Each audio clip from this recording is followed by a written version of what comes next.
International, our voice in the world.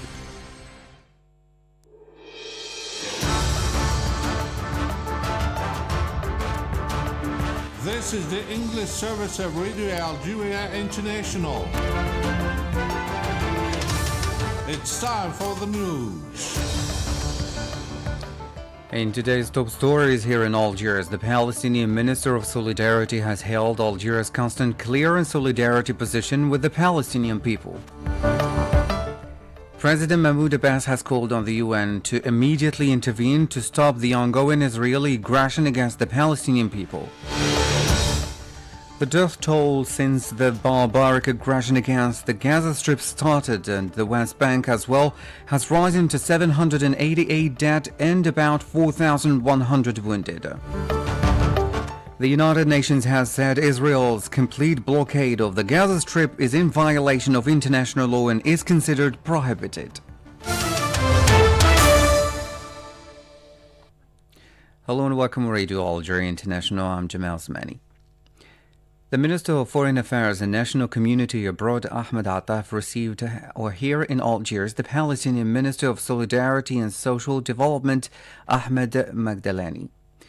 Asia Bikar has the details about the meeting.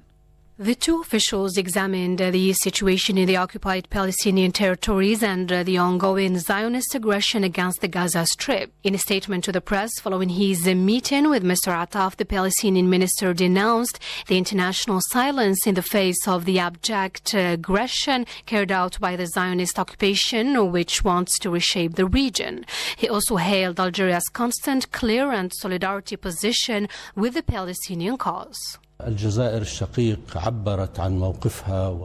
Algeria has reiterated her position, and President Abdelmadjid Tebboune clearly reiterated to President Mahmoud Abbas Algeria's historic position in solidarity with our people, which is also the position of all Algeria and its people who always support Palestine and its people. I discussed with the Minister of the meeting of the Arab League, which will take place on Wednesday in Egypt, and the suggestion that may be put forward by Algeria. We also tackled Palestine's expectation following Algeria's adherence to the Security Council by next year, and the minister affirmed that Algeria's position will be the same as Palestine's position at the Security Council, and Algeria will adopt during her mandate at the Security Council the Palestinian cause and position.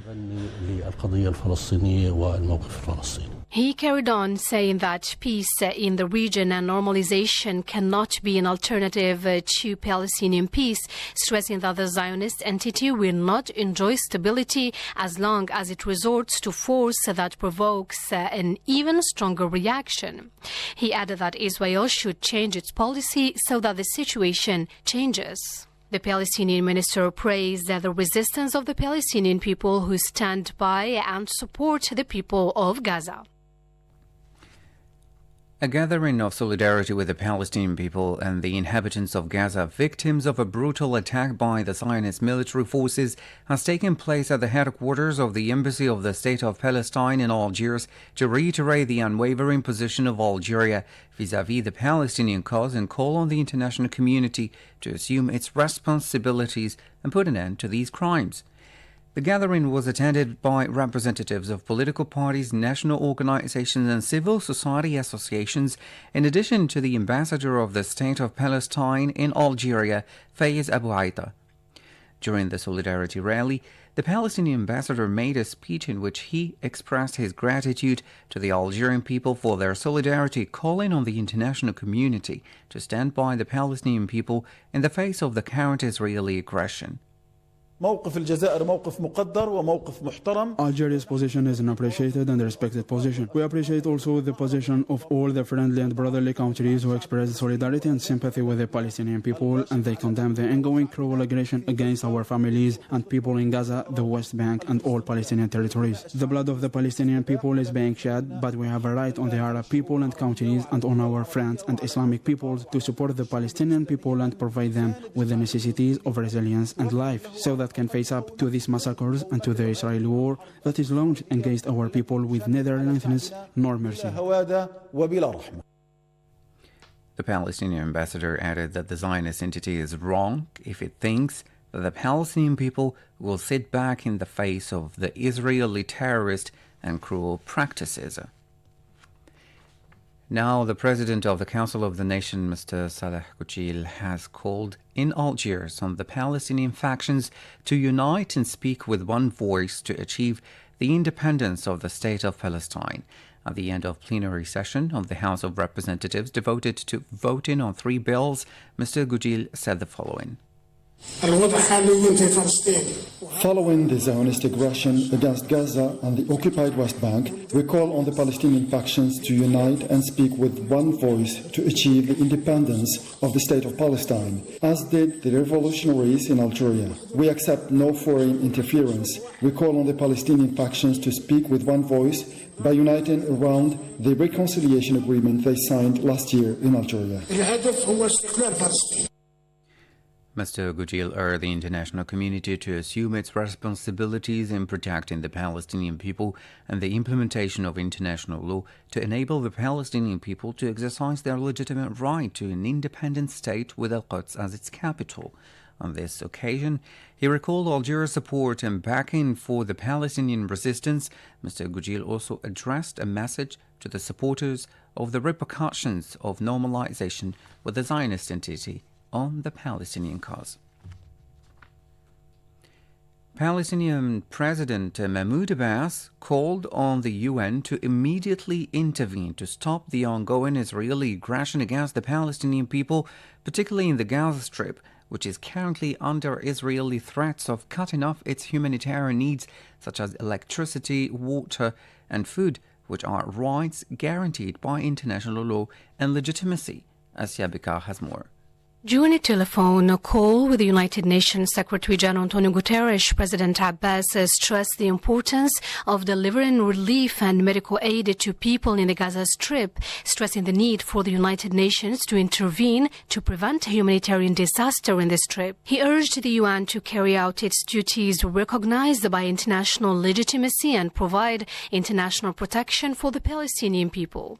President Abbas reiterated that the only solution to all the escalation taking place in the region is the political solution of ending the Israeli occupation of the land of the State of Palestine, with Jerusalem as its capital. For his part, Guterres stressed that the United Nations is making efforts to provide urgent humanitarian relief aid to people in the Gaza Strip. The UN Special Coordinator and I are engaging with leaders in the region to express our concern, our outrage, and to advance efforts to avoid any spillover to the wider Middle East, even in these worst of times. And perhaps especially in the most trying moments, it is vital to look to the long-term horizon and avoid irreversible action that would embolden extremists and doom any prospects for lasting peace. This most recent violence does not come in a vacuum. The reality is that it grows out of a long-standing conflict with a 56-year-long occupation and no political end in sight. It's time to end this vicious circle of bloodshed, hatred and polarization. Guterres said that the UN is conducting contact with all concerned international parties in order to stop the ongoing escalation. On the ground, 8 people were killed, mainly children and women, and many others were wounded in Israeli airstrikes at 2 homes in the Gaza City in the north of the Gaza Strip and Rafah in the south. WAFA correspondent said 7 people, including 4 children and 2 women, were killed when their house in Rafah was hit by a missile fired by an Israeli jet. Another person was pulled out of the rubble of his home in Zaytun neighborhood of Gaza City after it was shelled by Israeli warplanes. Search is underway for bodies or survivors under the rubble. The death toll since Saturday's Israeli occupation's barbaric aggression against the Gaza Strip and soldiers shooting Palestinians in the West Bank has risen to 788 dead and about 4,100 wounded. The Palestinian Health Ministry said in its latest update that 770 people were killed in the all-out aggression on the Gaza Strip and more than 4,000 were wounded, most of them children and women, while the number is expected to rise with the ongoing intense bombardment throughout the besieged sea enclave. In the West Bank, 18 people were killed by Israeli army gunfire, including three minors, while about 100 others were injured. Hospitals are overwhelmed as the Israeli army continues bombardment of the Gaza Strip.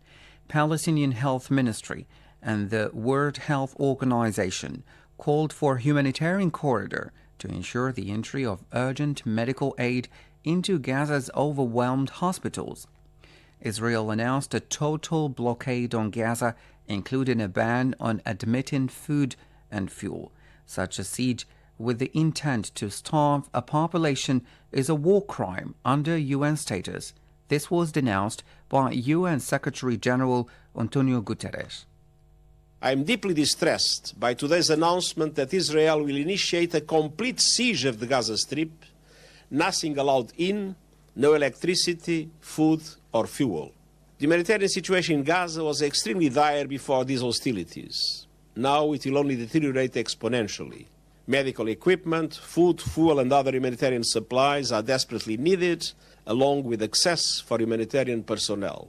Relief and entry of essential supplies into Gaza must be facilitated, and the UN will continue efforts to provide aid to respond to these needs. And I urge all sides and the relevant parties to allow United Nations access to deliver urgent humanitarian assistance to Palestinian civilians trapped and helpless in the Gaza Strip. And I appeal to the international community to mobilize immediate humanitarian support for these efforts. United Nations Human Rights Chief Volker Turk declared on Tuesday that Israel's complete blockade of the Gaza Strip is in violation of international law and is considered prohibited. The imposition of sieges that endanger the lives of civilians by depriving them of goods essential for their survival is prohibited under international humanitarian law.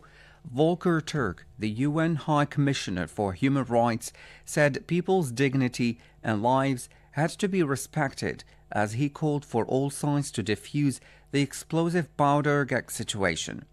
Turk said in a statement, international humanitarian law is clear. The obligation to take constant care to spare the civilian population and civilian objects remains applicable throughout the attacks.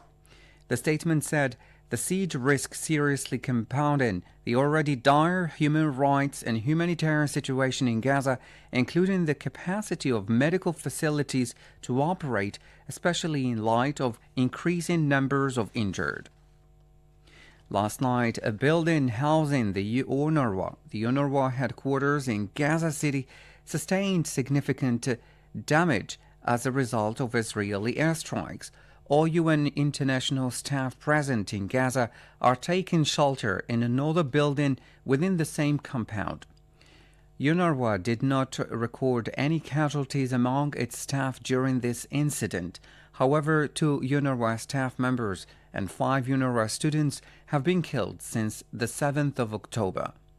According to initial reports, offices and UNRWA assets were damaged. United Nations buildings and facilities must be protected at all times, including times of conflict. UN Secretary-General denounced targeting UN facilities sheltering Palestinian civilians. I'm deeply alarmed by reports of over 500 Palestinians, including women and children, killed in Gaza and over 3,000 injured.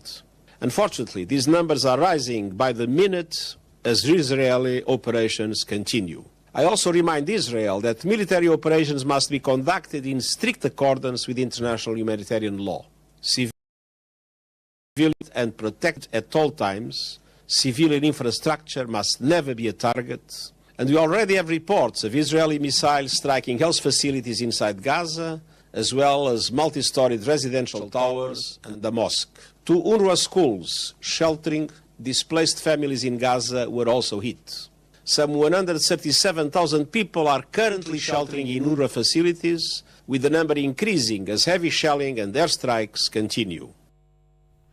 Let's recall that since October 7th, UNRWA recorded both the collateral and direct damage to at least 18 of its facilities, including schools sheltering displaced civilians. As of today, the UN estimates that about 120,000 people have been displaced within Gaza, and more than 137,000 people are sheltering in over 80 UNRWA schools across the Gaza Strip. 14 hours 45 minutes, you're listening to Radio Algeria International. Today, the 10th of October, marks World Mental Health Day. The overall objective of World Mental Health Day is to raise awareness of mental health issues around the world and to mobilize efforts in support of mental health. The day provides an opportunity for all stakeholders working on mental health issues to talk about their work and what more needs to be done to make mental health care a reality for people worldwide. Next, a program on the importance of mental health at workplace.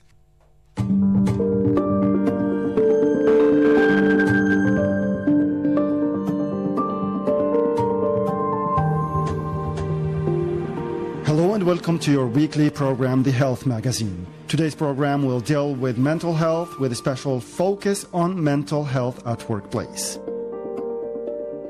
Mental health is defined as a state of well-being in which every individual realizes his or her own potential, can cope with the normal stresses of life, can work productively and fruitfully, and is able to make a contribution to her or his community. The positive dimension of mental health is stressed in WHO's definition of health as contained in its constitution. Health is a state of complete physical, mental, and social well-being, and not merely the absence of disease or infirmity. Today we will lay special emphasis on mental health at workplace given the significant impact it has on work yield and work environment. What are the key facts? Work is good for mental health, but a negative working environment can lead to physical and mental health problems. Depression and anxiety have a significant economic impact. The estimated cost to the global economy is $1 trillion per year in lost productivity. Harassment and bullying at work are commonly reported problems and can have a substantial adverse impact on mental health. There are many effective actions that organizations can take to promote mental health in the workplace. Such actions may also benefit productivity. Globally, more than 300 million people suffer from depression, the leading cause of disability, with many of these people also suffering from symptoms of anxiety. A recent WHO-led study estimates that depression and anxiety disorders cost the global economy $1 trillion each year in lost productivity. Unemployment is a well-recognized risk factor for mental health problems, while returning to or getting work is protective. A negative working environment may lead to physical and mental health problems, harmful use of substances or alcohol, absenteeism, and lost productivity. Workplaces that promote mental health and support people with mental disorders are more likely to reduce absenteeism, increase productivity, and benefit from associated economic gains. Now let's see some work-related risk factors for health. There are many risk factors for mental health that may be present in the working environment. Most risks relate to interactions between type of work, the organizational and managerial environment, the skills and competencies of employees, and the support available for employees to carry out their work. For example, a person may have the skills to complete tasks, but they may have too few resources to do what is required, or there may be unsupportive managerial or organizational practices. Risks to mental health include inadequate health and safety policies, poor communication and management practices, limited participation in decision-making or low control over one's area of work, low levels of support for employees, inflexible working hours, and unclear tasks or organizational objectives. Risks may also be related to job content, such as unsuitable tasks for the person's competencies or a high and unrelenting workload. Some jobs may carry a higher personal risk than others, example, first responders and humanitarian workers, which can have an impact on mental health and be a cause of symptoms of mental disorders or lead to harmful use of alcohol or psychoactive drugs. Risk may be increased in situations where there is a lack of team cohesion or social support. Bullying and psychological harassment, also known as mobbing, are commonly reported causes of work-related stress by workers and present risks to the health of workers. They are associated with both psychological and physical problems. These health consequences can have costs for employers in terms of reduced productivity and increased staff turnover. They can also have a negative impact on family and social interactions. How to create a healthy workplace. An important element of achieving a healthy workplace is the development of governmental legislation, strategies, and policies as highlighted by recent European Union Compass work in this area. A healthy workplace can be described as one where workers and managers actively contribute to the working environment by promoting and protecting the health, safety, and well-being of all employees. A recent guide from the World Economic Forum suggests that interventions should take a three-pronged approach: protect mental health by reducing work-related risk factors, promote mental health by developing the positive aspects of work and the strengths of employees, address mental health problems regardless of cause. The guide highlights steps organizations can take to create a healthy workplace, including awareness of the workplace environment and how it can be adapted to promote better mental health for different employees, learning from the motivation of organizational leaders and employees who have taken action, not reinventing wheels by being aware of what other companies who have taken action have done. Understanding the opportunities and needs of individual employees in helping to develop better policies for workplace mental health. Awareness of sources of support and where people can find help. Interventions and good practices that protect and promote mental health in the workplace include implementation and reinforcement of health and safety policies and practices, including identification of distresses, harmful use of psychoactive substances and illness, and providing resources to manage them. Informing staff that support is available, involving employees in decision-making, conveying a feeling of control and participation, organizational practices that support a healthy work-life balance, programs for career development of employees, and recognizing and rewarding the contribution of employees. Mental health interventions should be delivered as part of an integrated health and well-being strategy that covers prevention, early identification, support, and rehabilitation. Occupational health services or professionals may support organizations in implementing these interventions where they are available, but even when they are not, a number of changes can be made that may protect and promote mental health. Key to success is involving stakeholders and staff at all levels when providing protection, promotion, and support interventions, and when monitoring their effectiveness. Available cost-benefit research on strategies to address mental health points towards the net benefits. For example, a recent WHO-led study estimated that for every $1 put into scaled-up treatment for common mental disorders, there is a return of $4 in improved health and productivity. The necessity to supporting people with mental disorders at work. Organizations have a responsibility to support individuals with mental disorders in either continuing or returning to work. Research shows that unemployment, particularly long-term unemployment, can have a detrimental impact on mental health.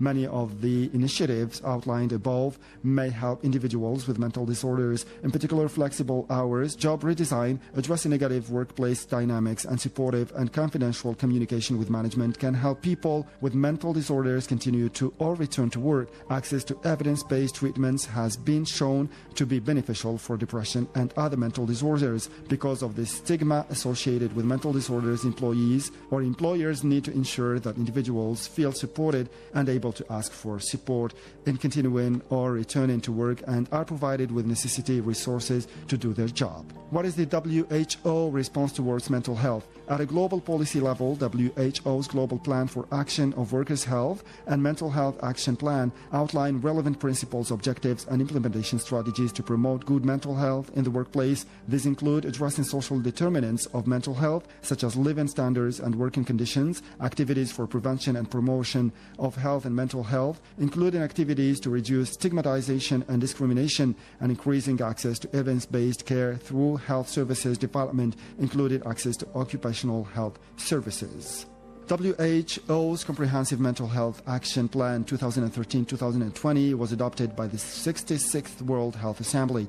The four major objectives of the action plan are to strengthen effective leadership and governance for mental health, provide comprehensive, integrated, and responsive mental health in the social care services and community-based settings, implement strategies for promotion and prevention in mental health, and strengthen information systems, evidence, and research for mental health. And this will come to the end of this week's program. Do join us next week for another program.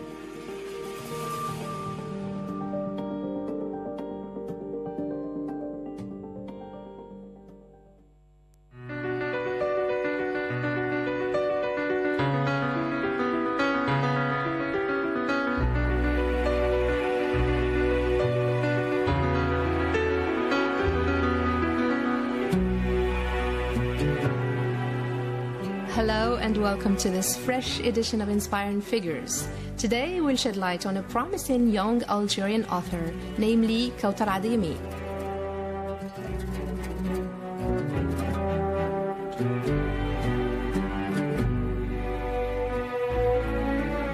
Kawthar Ademi was born in Algiers in 1986. She's a graduate in modern literature and human resources management. From the age of 4 to the age of 8, she lived with her family in Grenoble in France. It's during this period that she discovered the pleasure of reading by going to the public library every week with her dad. In 1994, she returned to Algeria during the Black Decade. Having very few opportunities to read, she started to write her own stories.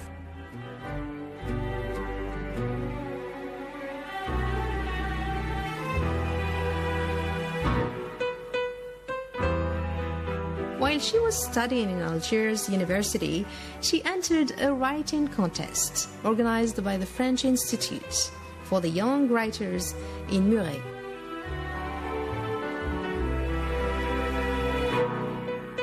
The short story she submitted held the attention of the jury, who published it in a collection alongside the other laureates' productions.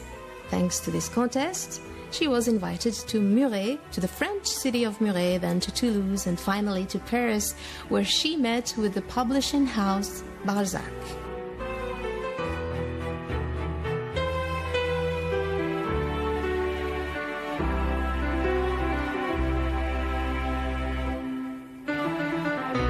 In 2009, she wrote her first novel, L'Envers des Autres. The same year, she left Algiers for Paris. Like many Algerians and Franco-Algerians, the novelist Kawthar Ademi has spent much of her life moving between Algiers, where she was born, and Paris, where she now lives.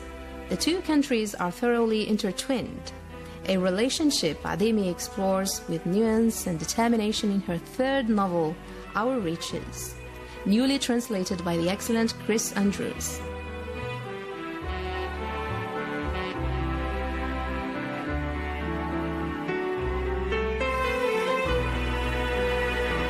Moving adeptly from colonized Algiers to the present day, and from a beloved bookstore's birth to its near death, Ademi at once offers a love letter to literary culture, Algerian independence, and the city of Algiers.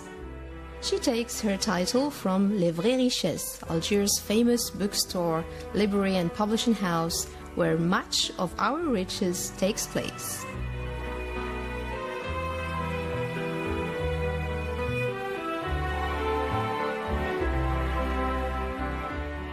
It was founded in the mid-30s by a 20-year-old Algerian Frenchman named Edmond Charlot, a literary wonderkind most famous for discovering Albert Camus.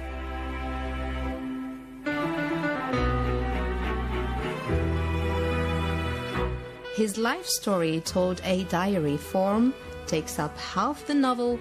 Ademi alternates it with a collectively narrated account of Algeria's rejection of colonial rule, which shades into the tale of the bookstore's fate after independence. It first becomes a library, then in 2017 gets sold to an entrepreneur who wants to turn it into a beignet store.